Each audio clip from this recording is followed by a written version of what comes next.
Welcome class 6 Sakina public school students. हम लोग नए साल में चैप्टर शुरू कर रहे हैं अपना नया केमिस्ट्री का चैप्टर नंबर 3।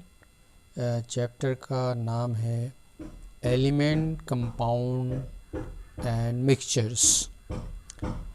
एलिमेंट कंपाउंड और मिक्सचर जानने से पहले बच्चों हमको कुछ थोड़ी सी जानकारी मैटर के बारे में भी होना चाहिए।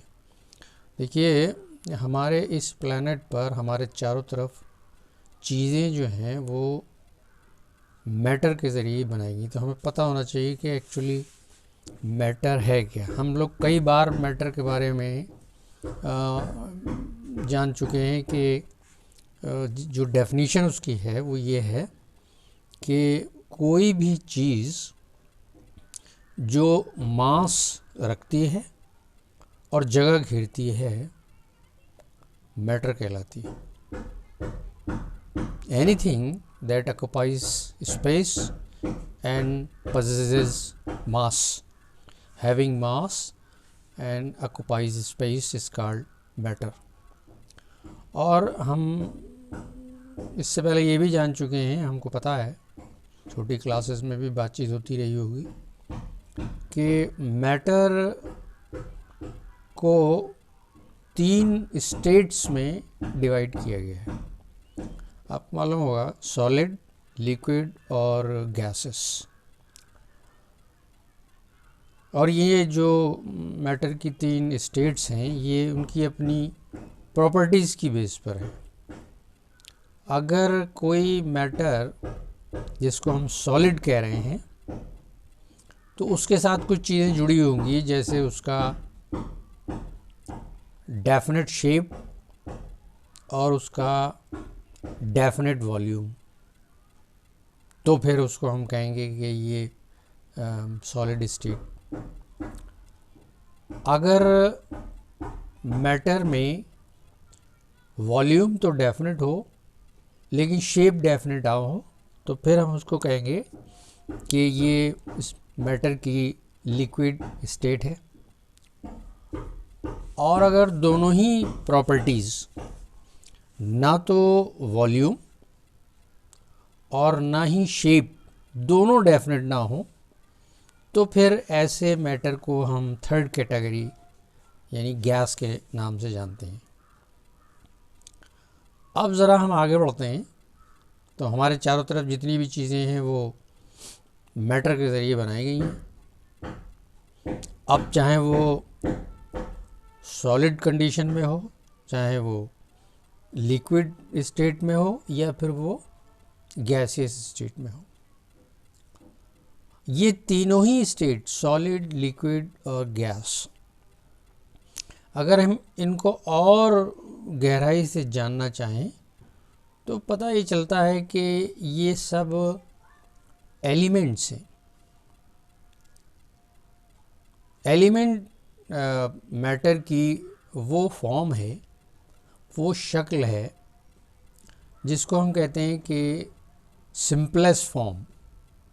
और हम ज़रा सा आपको बता दें, जैसे हम ये कहें कि गोल्ड, तो ये एक इसकी सिंपलेस्ट फॉर्म है। इसको और ज़्यादा सिंपल नहीं किया सकता, चाहे हम इसके लिए केमिकल मेथड का इस्तेमाल करें, चाहे हम इसके लिए किसी फिज़िकल मेथड का इस्तेमाल करें। एक दूसरा एलिमेंट हम नाम लेते हैं जो लिक्विड कंडीशन में मिलता है, जैसे हम कहते हैं कि मरकरी, तो फिर हम ये कहेंगे ये भी एलिमेंट की सिंपलेस्ट फॉर्म है। एक और हम मैटर की बात करते हैं, एक और एलिमेंट की बात करते हैं जो गैसेस की फॉर्म में है, जैसे ऑक्सीजन। तो ये भी एक मैटर है और एलिमेंट है और सिंपलेस्ट फॉर्म है। ऑक्सीजन को और ज़्यादा सिंपल नहीं किया जा सकता, इसमें कितनी ही तोड़ फोड़ कर ली जाए। तो ये सिंपलेस्ट फॉर्म्स हैं। तो एलिमेंट हैं तो वही मैटर्स जिनकी हम बात कर रहे हैं, लेकिन अब हम जानेंगे कि एलिमेंट क्या है। एलिमेंट मैटर की वो सबसे सिंपल फॉर्म है, the simplest form that can not be made more simpler by using any physical और केमिकल मेथड। और यही वो एलिमेंट्स हैं जिनसे, तो हम जब ये कहते हैं कि यही वो मैटर है, तो हम ये कहते हैं कि यही वो एलिमेंट्स हैं जिनसे सारी चीज़ें बनी हुई हैं। हमारे चारों तरफ जो चीज़ें बिखरी पड़ी हैं वो इन्हीं एलिमेंट्स के ज़रिए बनाई गई हैं। तो एलिमेंट जो है वो सारी चीज़ों को बनाने के लिए ज़िम्मेदार है, और हमने देखा कि वो उसकी मैटर की सिंपलेस्ट फॉर्म है।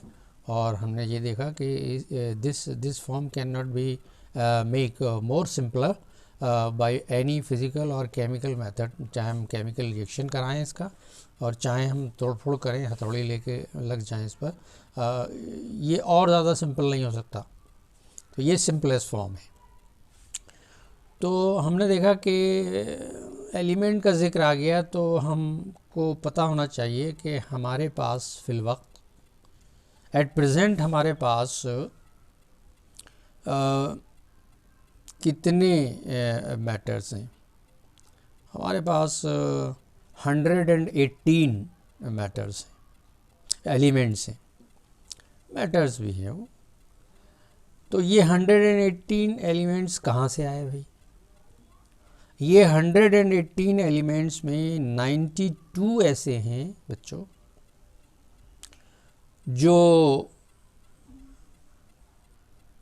ज़मीन में, अर्थ क्रस्ट में, जिस ज़मीन पर हम खड़े हैं, हमारा घर बना है, हमारा स्कूल बना है, उस अर्थ क्रस्ट में ये 90 में से 180 में 92 ऐसे हैं जो अपनी शक्ल में, अपनी इस प्योर शक्ल में या अपनी इस सिंपलेस्ट फॉर्म में इस अर्थ क्रस्ट में से निकाले गए, साइंसदानों के ज़रिए डिस्कवर किए गए।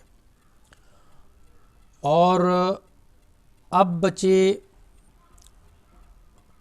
जो हम कहते हैं कि 118 हैं, तो और बचे अब 26। ये 26 ऐसे हैं बच्चों जो साइंसदानों ने एक एक दो करके डिस्कवर करके इनकी तादाद बढ़ाई है। ये भी सिंपलेस्ट फॉर्म है एलिमेंट की, ये भी सिंपलेस्ट फॉर्म है, और इसको भी और ज़्यादा सिंपलेस्ट नहीं किया जा सकता। तो इस तरह से हमारे पास 118 एलिमेंट्स हैं जो अपनी सिंपलेस्ट फॉर्म में हैं, यानी वो मैटर की फॉर्म्स हैं जो सिंपलेस्ट हैं, यानी इनको और ज़्यादा सिंपलेस्ट बाय फिज़िकल और केमिकल मेथड नहीं किया जा सकता। तो जब ये सिंपलेस्ट हैं तो फिर हम देखेंगे इसके आगे कि हम मैटर को ये नहीं कह सकते कि ये प्योरेस्ट फॉर्म है। प्योरेस्ट हम किसको कहेंगे? तो हमारे पास कुछ ऐसे सब्सटेंस भी होंगे जिनको हम कहते हैं कि ये बिल्कुल प्योर हैं। तो उसकी क्या शर्त है प्योर होने की? तो उसकी शर्त है कि इसमें अगर हम इसको तोड़ेंगे तो इसमें एक ही तरह के एटम्स या पार्टिकल्स हमको मिलें। तो ये एटम और पार्टिकल्स का जिक्र कहाँ से आ गया बच्चों? ये इसलिए आ गया कि जब हम कहते हैं कि मैटर या जब हम कहते हैं एलिमेंट, तो हमको ये जानना चाहिए कि element is made up of large number of tiny particles that are called atoms. तो जब हम किसी चीज़ को एनालाइज करते हैं, हम देखते हैं कि उसमें सिर्फ एक ही टाइप के एटम्स मिल रहे हैं, तो फिर हम उसको कहते हैं कि भाई ये जो है प्योर है, प्योर एलिमेंट है। प्योरिटी की यही गारंटी है कि उसमें एक किस्म के ही एटम्स या पार्टिकल्स मौजूद हों, कोई दूसरा ना हो। अभी फ़िलहाल इतना जानिए आप कि एक ही टाइप के अगर एटम्स हैं तो फिर उस एलिमेंट को हम प्योर कह सकते हैं। तो प्योर सब्सटेंस की एक चीज़ सामने आ गई और वो है एलिमेंट। और इसके बाद और आगे बढ़ेंगे।